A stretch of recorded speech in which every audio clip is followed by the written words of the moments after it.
My name is Michael Karopian. I've been an artist all my life.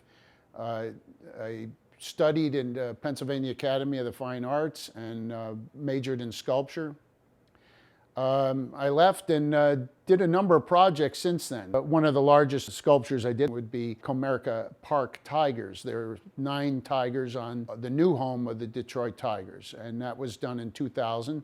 Average size is 12 foot to the shoulder, 33 feet long.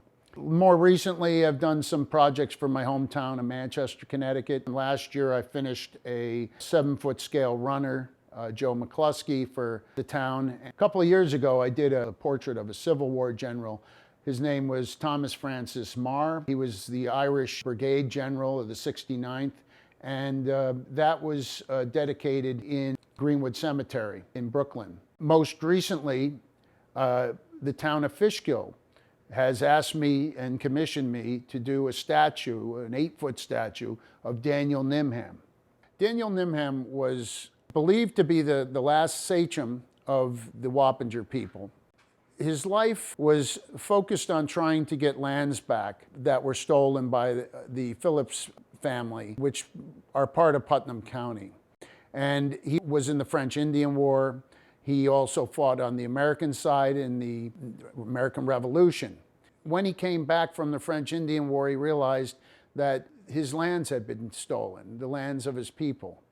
And so he went to court, and after the second time, he realized that he wasn't getting anywhere. So he was able to travel to England in 1766 with a group of his people, and he met with the person of trade that would deal with this matter under the King George. And they realized he had a case. Unfortunately, when he came back, he went to court for the very last time, and they threw it out, saying he had no case. So about that time, he joined up with the Stockbridge Militia, a fighting unit under George Washington, and he fought against the British. Eventually, he and his son, Captain Abraham Nimham, ended up dying at the Battle of Kingsbridge in Van Cortlandt Park in the Bronx. He and Abraham and many of the Stockbridge were some of the first veterans to die for the American cause. It's a significant statue because he should be depicted. He represents not only the Wappinger people, he also represents the Stockbridge Militia Mohican group that he was part of, and he also represents our American veterans. I have a small model here, and this small model was my original concept. I am currently working on a model that's 4 foot in stature, and as you can see, I've created a linen shirt for him. This is just a work in progress, but I've changed the regalia, changed some things in it to suit Daniel, what I believe Daniel would look like. There's symbolism in this statue. There's going to be quite a bit of symbolism. Everything from, he was in the Wolf Clan. So if I were to turn this around, you'd see that there was his arrow holder has a wolf skin on it. It kind of symbolizes that. A belt that he is going to be wearing, I'm planning on, it was a treaty belt from 1745, and it had 2 hearts. That's probably going to go on his belt. This will add to the story. The tree stump, not depicted too much here, but in the larger version, will be a tree stump. And my reasoning for this is because his life was cut short, and the tree stump and a column, a broken column, represent or symbolize a life cut short. And so that's why I want to depict this section over here as a tree stump. Nimham was a negotiator. He negotiated before he picked up arms. So on this side, or here more depicted, is a deed or a survey of the property. The fact that he tried to do things through the court system legally, and then after which he ended up taking up arms in the American Revolution. This is going to be a working model. Here's his loincloth, his leggings. If he was wearing linen trousers, I'd have to get rid of the loincloth, but I like this because I'm going to put some design in here, and I think it'll add to the sculpture. As soon as I can get this to a point where I like it, it's going to go on my three-dimensional pantograph machine, and I will be tracing it up to the 8-foot scale. I placed the 4-foot model onto a pantograph machine, a manual machine used for enlarging and reducing sculpture. These machines were built to make it faster, to enlarge a small sculpture into a large sculpture, or large sculpture into a small sculpture. So the table, or the pantograph itself, consists of 2 tables, and they work with a chain drive, and that allows me to, anytime I move the model on table number 2, table number 1, where the model is, will move. And it allows me, with this pointing machine, to find points in space and to make sure I'm in the right locations. So this is easier than having to do it by resculpting an enlarged version by eye. The sculpture itself is now being traced to this size, an 8-foot statue.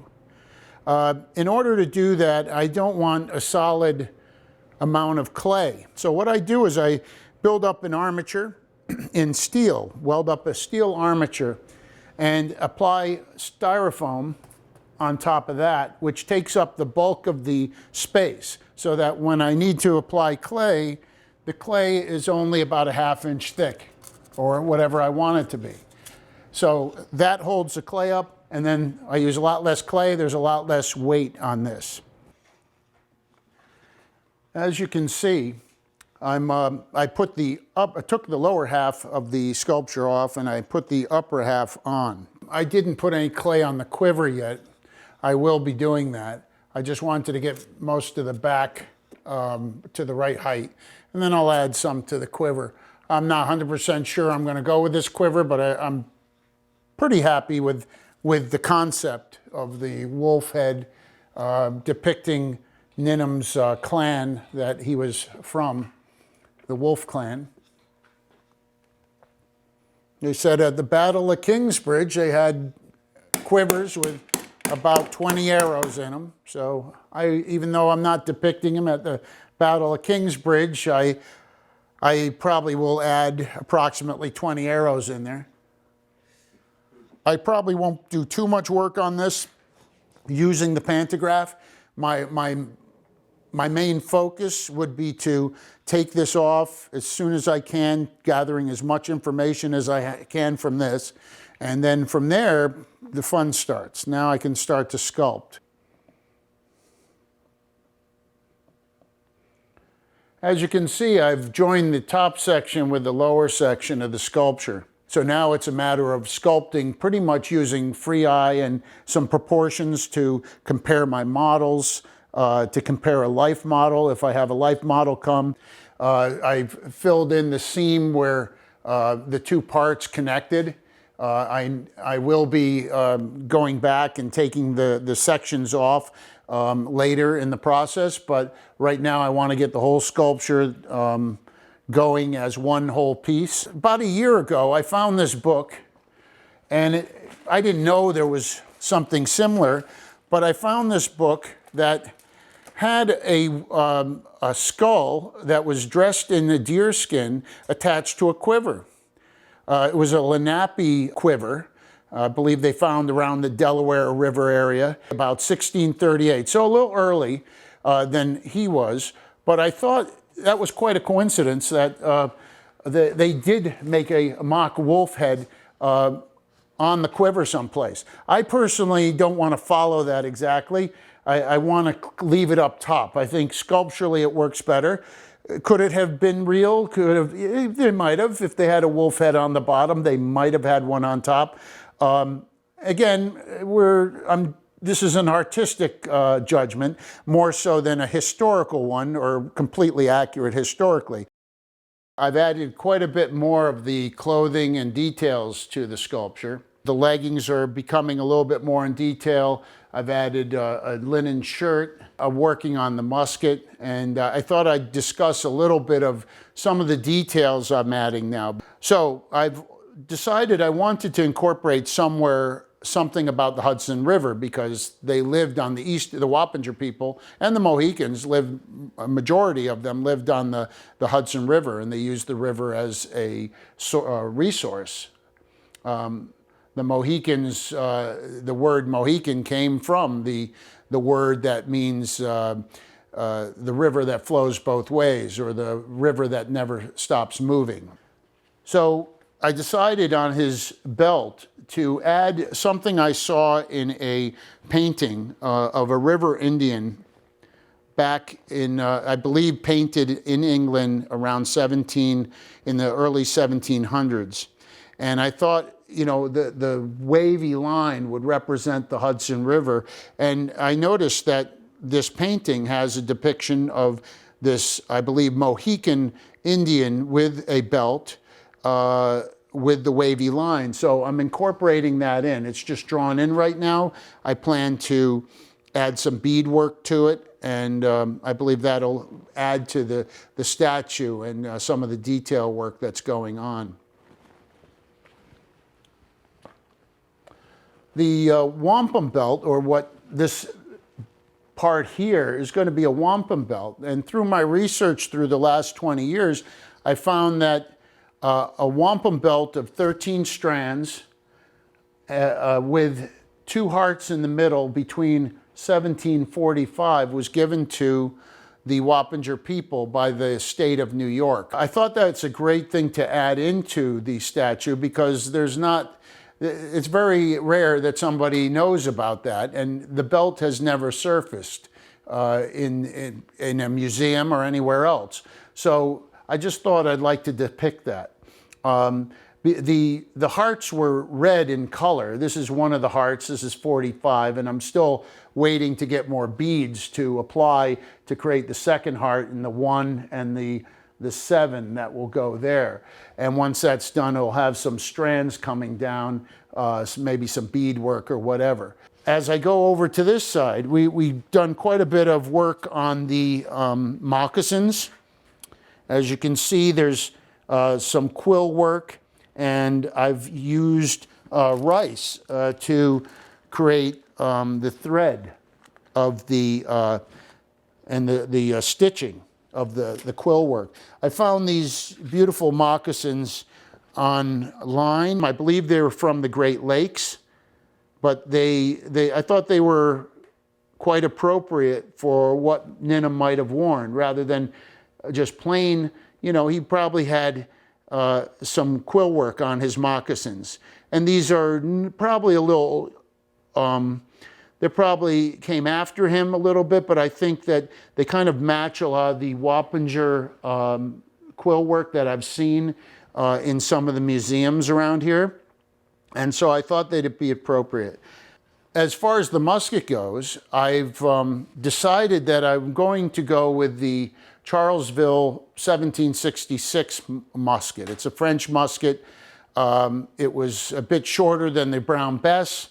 It was lighter. It was, in my opinion, a little bit more attractive. But it's also, in all the readings and writings that I've read, and contacting curators in West Point and going over there, they all sort of feel that Nimham probably would have been carrying a French musket of some sort. I decided to go with the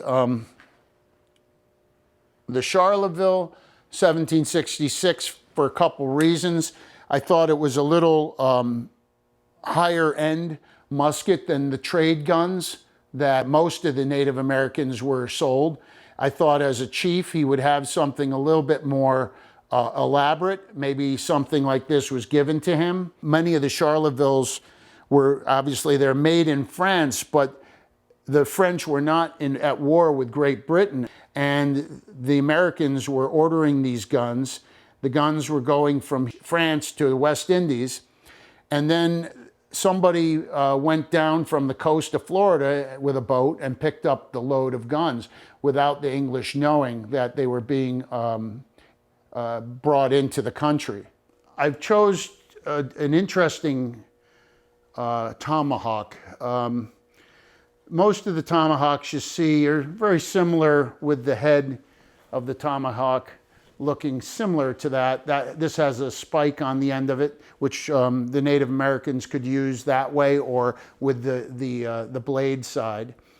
I was talking through my research. I was able to find a relative of Daniel's, a descendant of Daniel's mother's side of the family.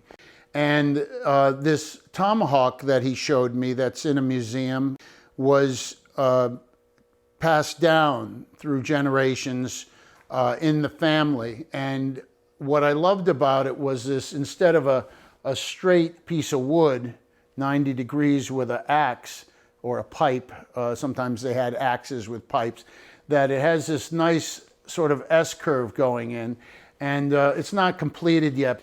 There was a man named John Van Gilder who came around probably around the time that Daniel was around, and he was, I believe, a cousin or relative to Daniel's mother, who was a Mohican woman. And I've added this as kind of a connection to that family. And not too long ago, one of his descendants had shown me an image of a powder horn, which Daniel will carry on his right side. On that side, he'll also have a bag to carry cartridges for the musket, and he'll probably have another bag there for other things. So we will be adding a bow to this, the quiver, which will probably be attached in this section here, going up. We were able to find a Stockbridge bow, a Stockbridge Mohican bow, that is in the collection of the Stockbridge Mohican group in Wisconsin in their museum. Even though it's a child's bow, it gives us an idea of what type of bows they may have used. The scroll, or I keep calling it a scroll, but basically it's a representation of a survey. It's a symbol of the work that he tried to do in the courts to get his people's lands back. If we were to create a historical timeline, it would be after he lost his last battle in court, and he's picking up the musket and going to war or to fight against the British on the American side. Since our last segment, been working more on refining the statue of Daniel Nimham, adding details and refining drapery. Since the last segment also, we have taken some parts off of the sculpture to start the mold process, and also to refine in sections. For instance, I started to make a mold of the musket. I took the mold of the musket, this end off, and the butt end of the musket. I'm not molding the whole thing in one piece. I have to take segments of the sculpture off and make smaller pieces in wax. The foundry could not cast a sculpture this size at once. So what they do is they do it in sections, and I give them wax casts of these sections, and then they're cast in bronze in sections, and then those sections are then welded together, and then the welds are cleaned up so you don't see the weld marks. These are two parts from the sculpture that I've started to paint rubber onto. So once you have your clay sculpture completed, you need to make a rubber mold in order to make a positive wax, a wax of your sculpture. As you can see, the shims divide the piece in two, so I can take the mold apart. As we proceed to add layers of rubber, we also thicken the rubber until we get to about a 1/4 inch layer, after which we'll add some keys that will help us lock the rubber into what's called a mother mold or a plaster shell. The plaster shell is simply to back up the rubber. As you can imagine, if I peeled the finished rubber off of the sculpture, it's going to flop all over, and I'm going to lose my basic shape of the sculpture that I had. So the plaster is kind of like a bone structure to kind of support the rubber. When the piece comes apart, the important thing is that I get a good mold that collects all the detail as it should. And once I have this mold, I'll be able to paint wax into it to a certain thickness, and I can replicate my musket and sculptures. So this is the first part of the process of making the molds. You can see I've taken the top section of the mother mold away and the rubber, and what I've got is a hollow wax. Right now we're going to be taking off this arm, and that will be then molded separately from the main body.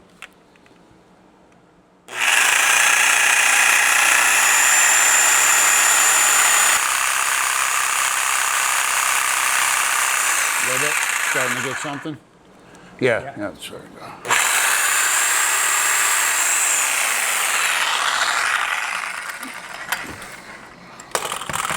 Go ahead, go down. You got it? Yeah. All right.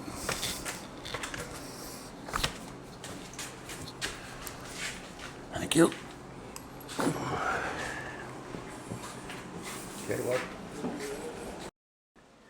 I'm going to be mixing some silicone rubber up. It's a two-part tin-based silicone, Mold Max 30 to be precise.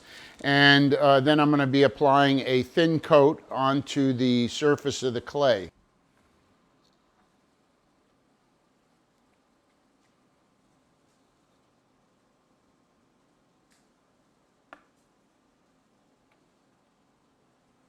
After all the coats of rubber are applied to this, we will then be making the mother mold with the plaster, the burlap, and the conduit.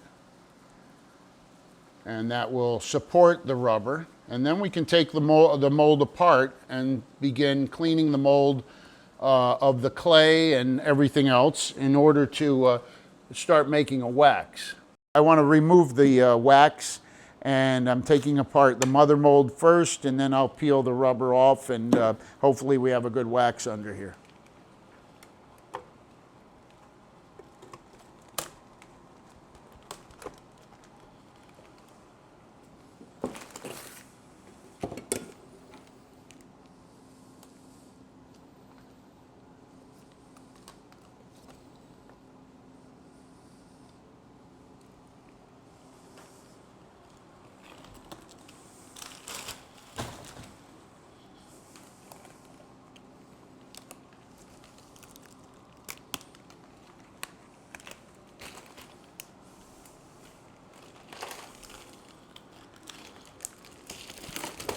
There we go.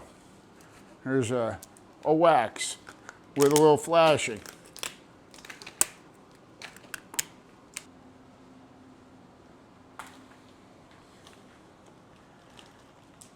I'm going to check on the positioning of this on the sculpture.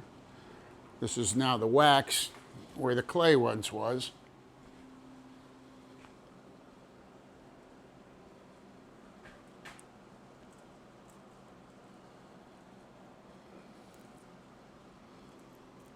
I have to work the clay before I make the mold here to align things up a little better, but it's pretty much tight, pretty close. We're now applying our third coat of rubber. Previously we had added the shims, the metal dividers that divide up the mold sections. See, there's a little air bubble in here. Now the rubber's pushing away. I pushed it in. You see how I'm pushing the air out of one side. That's because there was drip here. But I want to make sure that's sealed in. I don't want any air in there. So that's why it's a little harder than just applying a spray coat of rubber on here. You have to actually be thinking of the shape. We had finished putting the rubber on the sculpture. It's about 1/4 inch thick, and we've added rubber keys that will lock into the plaster mother mold. That's what we're working on now. So a first layer of plaster is applied to the rubber, and after which they will be laying on burlap and then conduit and building up the edges a little bit.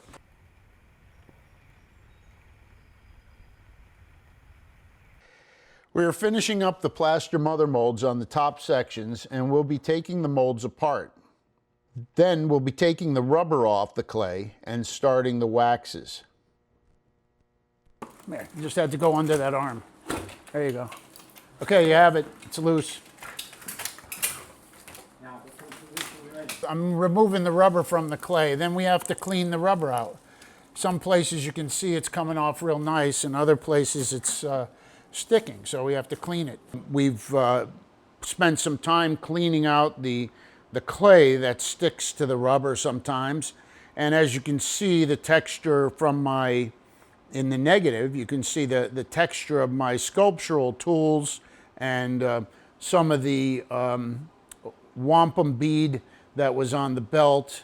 And now we're pretty much prepped for making a wax of this. There's a positive clay, there's a negative mold. This is the negative mold. And from the negative mold, we have to make a positive wax. And from the positive wax, we then make another mold over that, which is a ceramic mold. And then we melt out the wax, called the lost wax process. And then we pour the molten metal in, and that becomes our third positive. So we have a clay positive, a wax positive, and a bronze positive, and in between that are the two molds, the rubber mold and the ceramic mold. And the ceramic mold is discarded, and that's the end of that. And then you have a bronze after it's been poured. We've taken off the torso mold sections and cleaned them out. It took a while to take out the plastiline that sticks to the surface of the silicone rubber. And now we're, then once they were cleaned, we put the molds back into the mother molds, and we began making waxes. This here is part of the leg with a wax inside of it. Here is the upper section of the torso that I'm now reworking. We've added the top section of the wax to the lower section of the torso wax. And we need to do this before it goes to the foundry. The reason I do this is, even though you've made a mold, sometimes parts of the wax, when you paint the wax, they warp or they change in shape a little bit. So I want to make sure that this top layer, here's your seam line all the way around. I want to make sure that this is in line, because if it doesn't connect properly and this is pushed in, or this is pushed out too far or whatever, when they get it in bronze, it won't fit together properly, and they'll have to do some major adjusting to get it to match up. What we need to do is clean up any little missing beads. You know, there are a couple little air bubbles in here where, like for instance, this bead got broken off. So what I'll do is take some wax and put that in.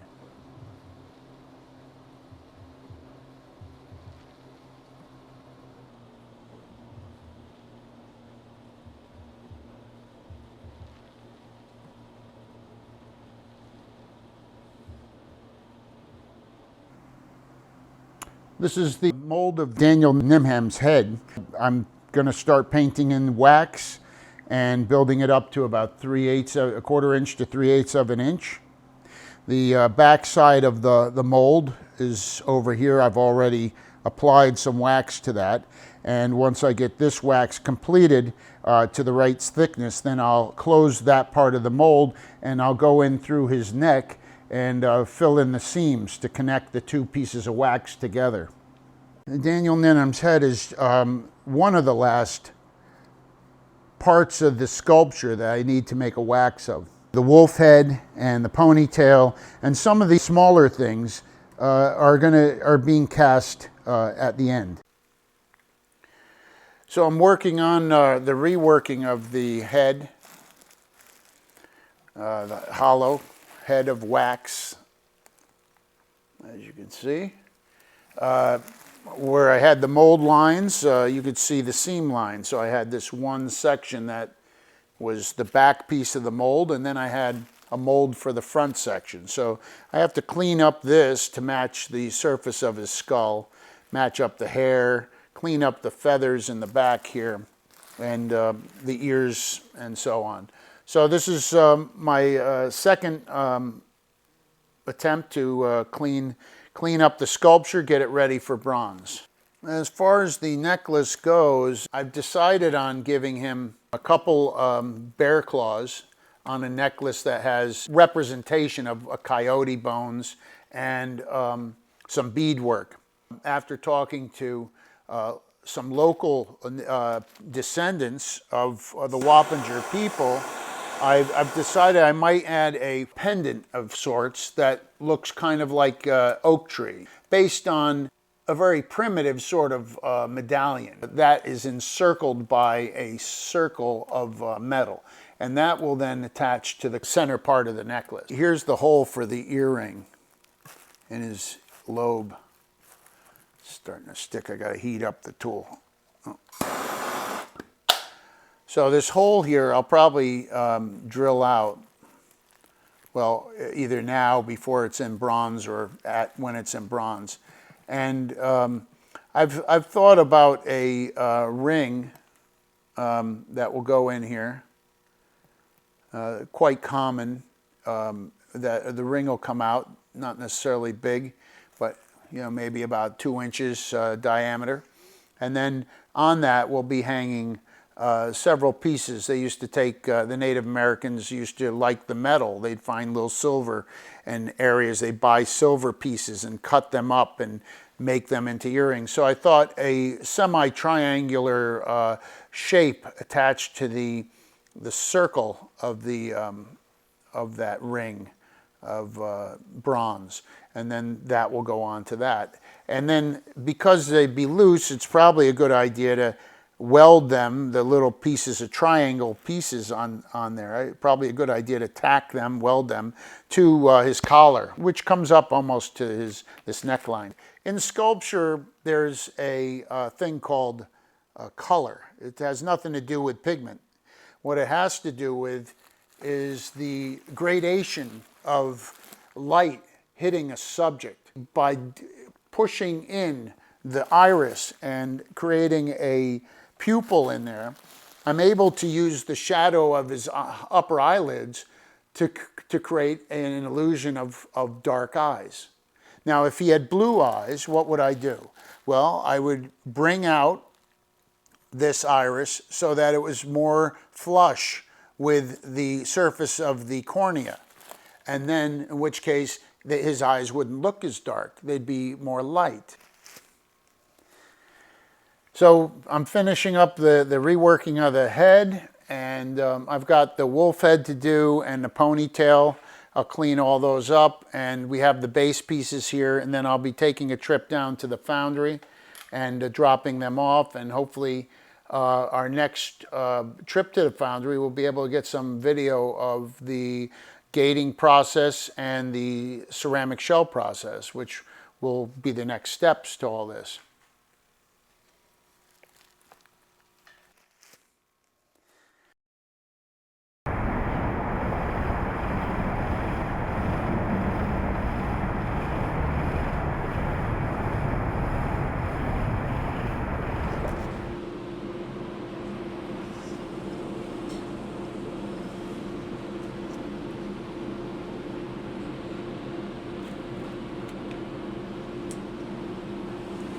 I'm in independent casting foundry in northern Philly today. All the waxes are now down in the foundry. Most of the pieces are still in wax, and some have been gated, and some are going to be gated, and some are in ceramic shell. This is the wax room, rework room, gating room. So this is part of the survey, and you can see it's gated. This is a pour spout. When you pour the molten metal in, it'll run to the bottom and start filling up. You can see these green gates that are angled this way. This will start filling up in bronze, and as it comes out, the air, any air that's inside, will come out this vent. So that's pretty much what it is. You'll see this eventually when it's in ceramic shell, covered with ceramic shell, and then they're going to melt the wax out and pour the molten metal in. But this plumbing system is necessary. Now you can see wherever they attached it to the survey that these areas will have to be worked on in metal, because everything will be metal that you see here. The pour spout, the gates, the sculpture. So they'll have to cut these off in bronze and then finish it with grinding tools and other types of tools in order to match the texture that I sculpted onto the surface. This is the ceramic shell room, where the ceramic shell is put around the wax, inside and outside. As you can see, this is the back end of the musket, and you'll see the gate, the wax gate that was put on, and the cup for pouring metal. And all this is attached to the wax. We saw that in the gating section. And here you'll see even these smaller gates going to the flintlock and different mechanism of the musket. As you can see, this is probably just one coating of ceramic mixture, and this has to be dried out thoroughly, and then they put in at least probably 8 more coats of ceramic mixture. Each has to dry, and then they add another layer upon layer. Eventually you'll get something like that's much thicker, which supports the wax inside.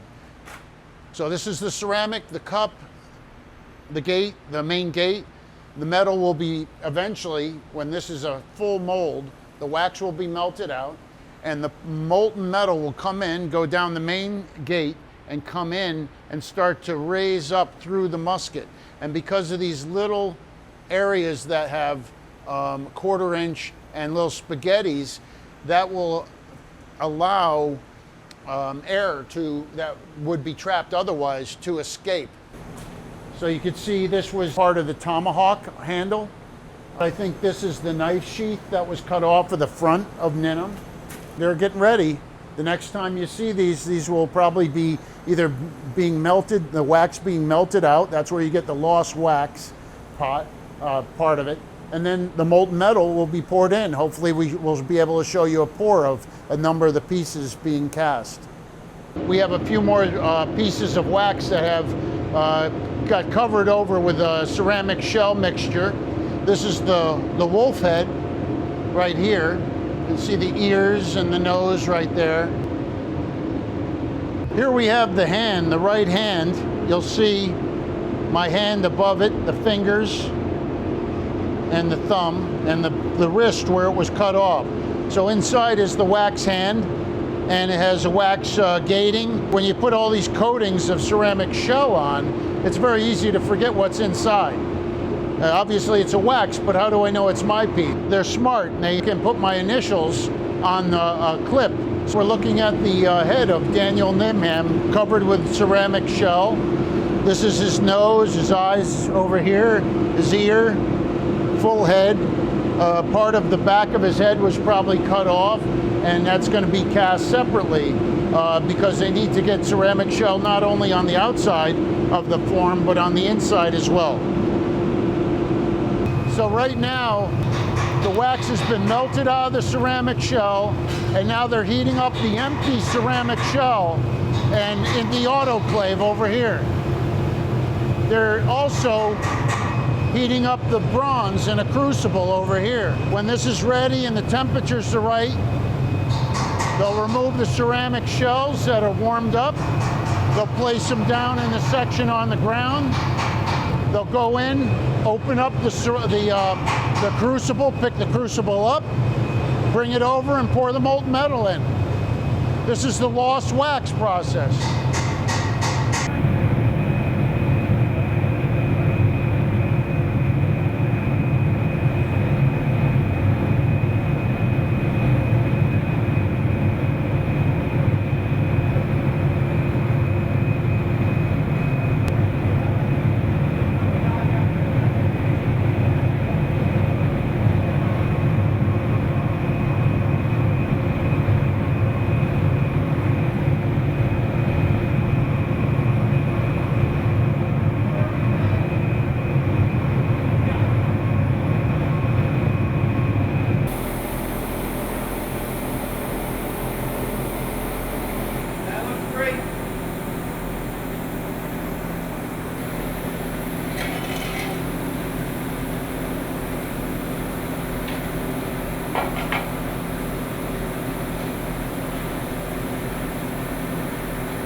So after the bronze is poured, it cools down, and they want to start to take away the ceramic shell, exposing the bronze and the gating.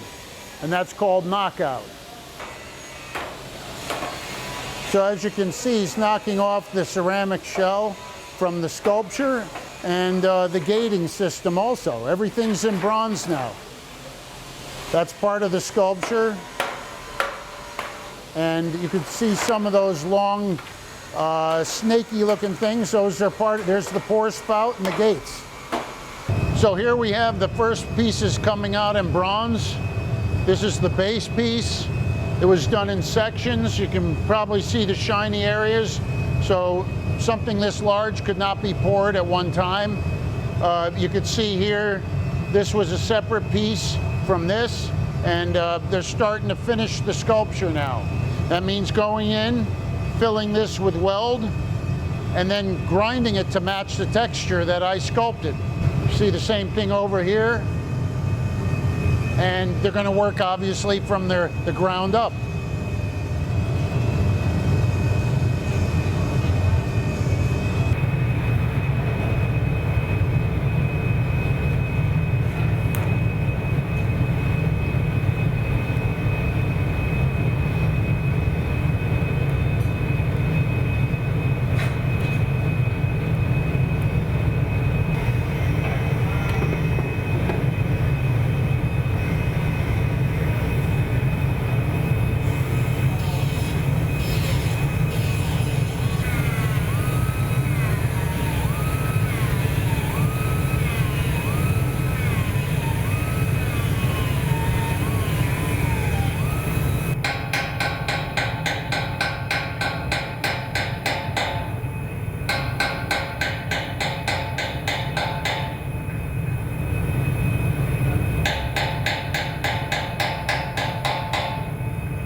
We're here to see the bronze tacked together.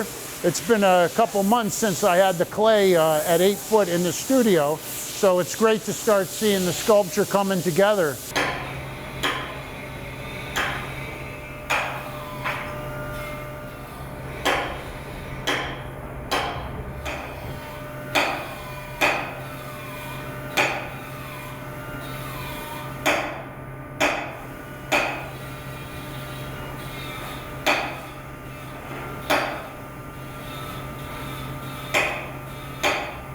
The sculpture was cast in a number of pieces. There's probably 30 or more pieces that were cast separately and welded together. In some areas you can obviously see lines like over here where this section here was welded to this, and they haven't done what's called finishing work. Finishing work is matching the texture that I put in clay. So if I used a rake tool, which I did on, see all these lines are from a metal rake tool, it's their job, the finisher, to bring that back in bronze. So when they weld, it doesn't automatically create that texture. So what they did here is they welded this together, but they haven't done the texture. There was also a division here. And you can see there's a little bit of bead work they'll need to clean up, but there was a line going through here. And you could see that when they did cut this section out, wherever that section may be, it could have been in the top of the leg, came over, come up, maybe it looks like it went past these beads and up, right about there. They avoided the wampum belt. And why would you do that? Well, because look how hard that would be to replicate in grinding. So you try to save time, you try to save money certainly, but you also want to keep the standard of quality up. And a good foundry will match this where you don't see it. So whatever texture it is, could be wood grain, it could be feathers, it could be rock. They match it so you don't see it. So the next time I visit the foundry again, they'll have a lot of this stuff all finished, welded and finished, and I'll just come over and I'll look around, and I might even take up the grinder and do some work if I see something that maybe I missed in clay that got transferred into bronze. So that's really the next step. This was a step to make sure this figure was standing up properly, that the head was in the right position. Once the sculpture's to my satisfaction, we'll be going and getting it patinaed in a coloration, which is patination, which is heating up the metal and adding chemicals to it to create a certain color. At this point, all the welding has been chased. You can't see really any of the joints at all. The whole piece has been sandblasted. We added some details and things to it the last time I was here, and I just checked the bronze out. It looks really good. So what we're going to be doing next is getting the sculpture ready for a patina, which they'll do some wiring to it to bring up the finish, and then they'll start applying the patina to it. I'm Melanie Serkis. I'm the patinist here at Independent Casting in Philadelphia, and I'm working on Michael Karopian's patina for his Daniel Nimham sculpture. We're going to start by prepping the surface with a Scotch-Brite wheel. I'm going to start at the bottom here with the tree roots and the base. And the idea behind this initial surface prep is to open the pores of the metal and to brighten up the surface as well to accept the color that we want for the patina.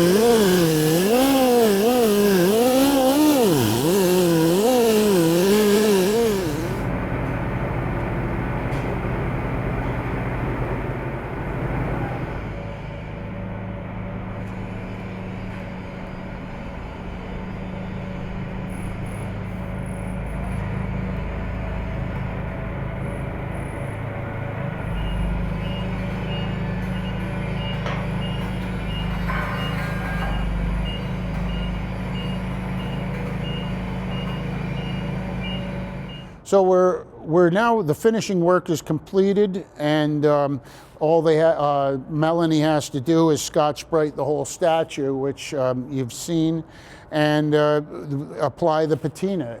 I chose the brown. I was going back and forth with adding a green to it and this and that, and I just, I wasn't too happy with any of that. I don't want the sculpture dark, then you won't notice any of the surface area or the modeling that I spent time putting into it. This is the patina sample that Mike has chosen for his sculpture, and it's a beautiful choice.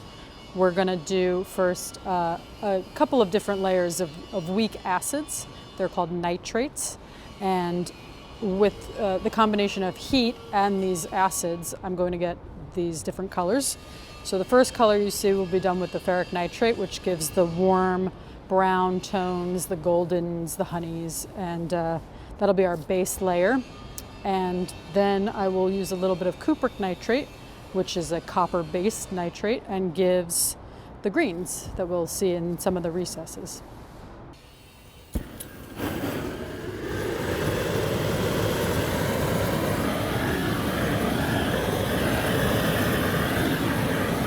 So now the surface of the metal is hot enough for me to begin applying the ferric nitrate.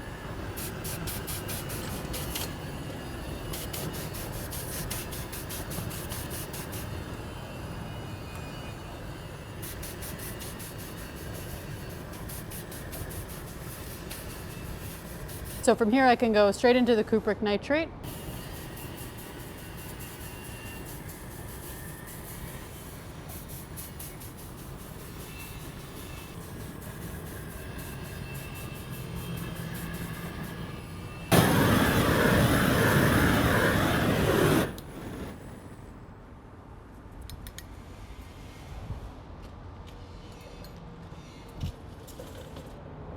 The final step for this patina will be sealing the whole sculpture with a coat of wax.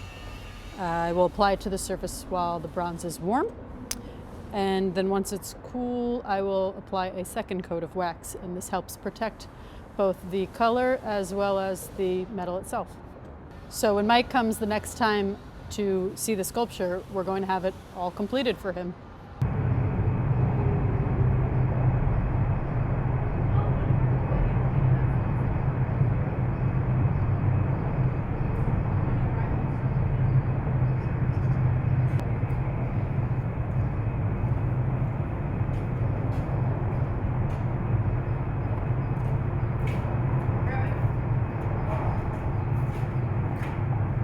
Nice job. Got it. Really great job. You did it. You're right there. Thank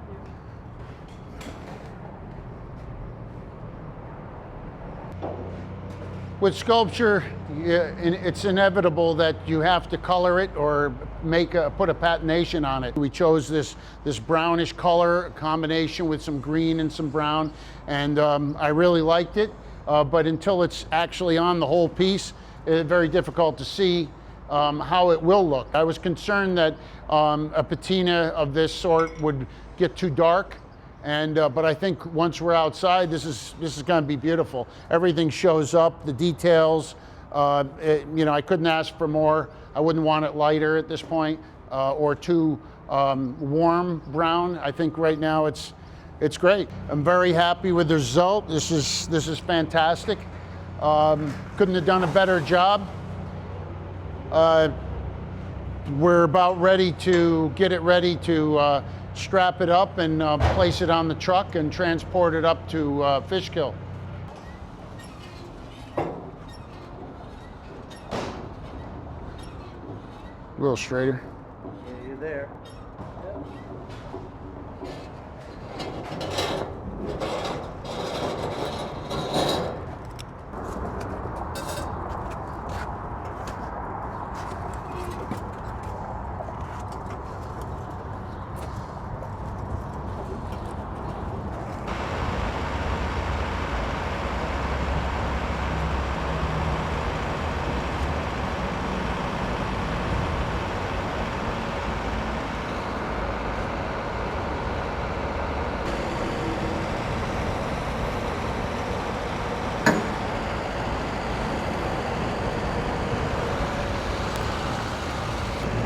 Back that way a little bit. All right. Make sure I got enough room to get the frame.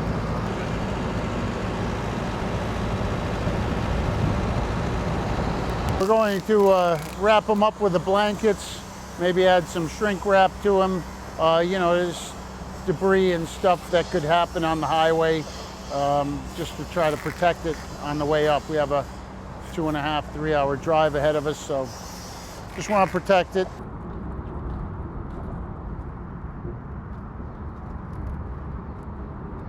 I often forget how much time I put into this statue, sculpting it.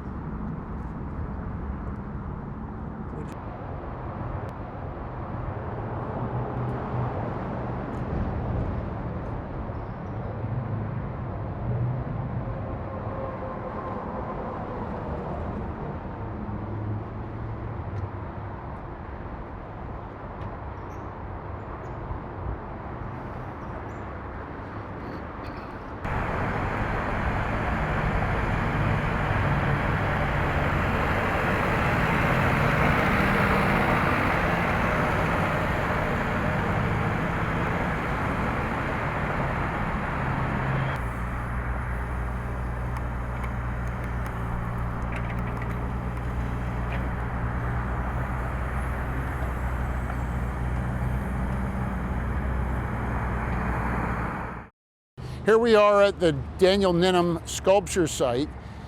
Today we started breaking ground at the location. So we're in the process of digging the ditch for the footing. We need to, as code, we have to get down to 50 inches and pour a footing and then create a slab so that we have a base for our sculpture pedestal, which will hold the sculpture. The sculpture is going to weigh about 2 tons, and the base cap piece that's going to go on top of the base or the pedestal is going to weigh about 2 tons. So we have to go do things by code and make sure this thing doesn't sink.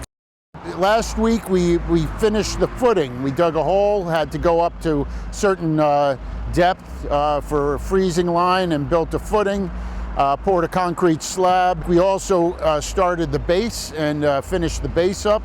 Right now there's some stone fascia. We're still working on that. And today we're going to be adding the cap piece to the very top. We're good. Good. Good. Nice job. So we brought the sculpture up from Philadelphia 2 days ago. Today we're actually installing the sculpture onto the base at the site. Right now they're currently drilling 4 holes that will correspond with 4 bolts that will come out of the bottom of the sculpture. Once they're done with the holes, they clean them out. They bring the sculpture up, put the bolts on, and do what's called a dry fitting. That means going into the holes, making sure everything's loose, there's no snags. When they eventually add adhesive, it will go down without an issue.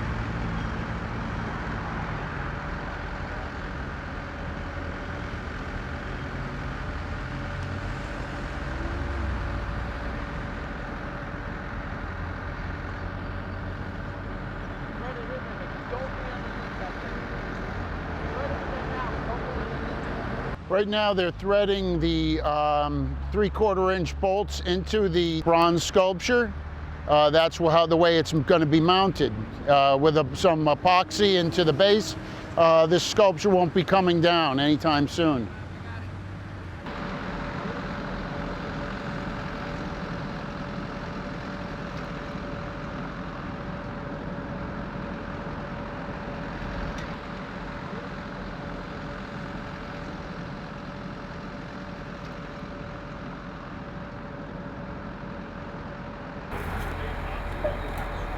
All the way, fingers. All the way. All the way. Outside. Tommy, anything showing in the front? Boxing, nothing? Okay. Nope. We're good.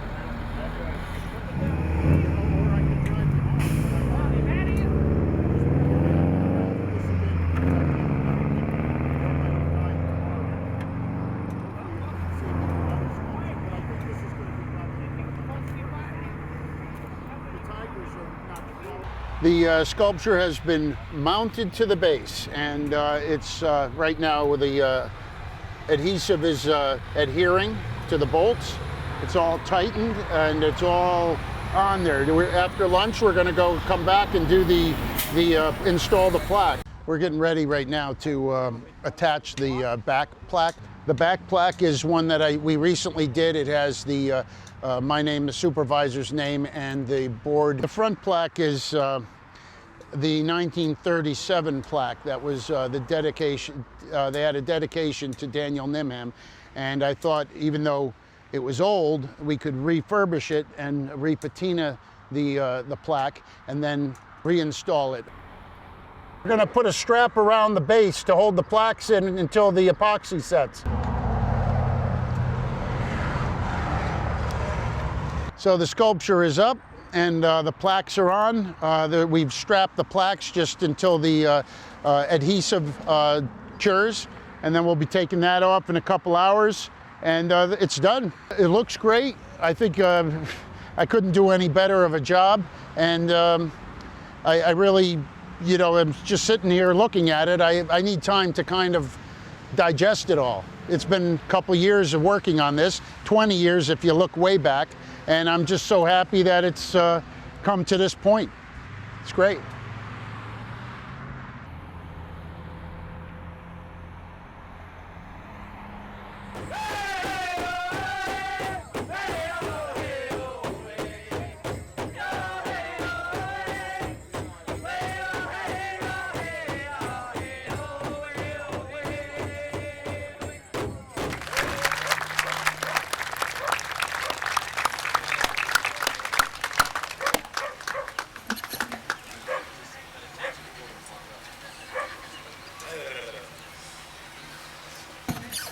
Thank you all for being here today. Today, a native son of Fishkill comes home. Today he takes his proper place in history. Today, Sachem Daniel Nimham joins the ranks of Americans who we honor and remember as heroes. A man who led his people, a statesman who lobbied for equality and justice, a warrior who laid down his life so others might live free. Fishkill's own Daniel Nimham.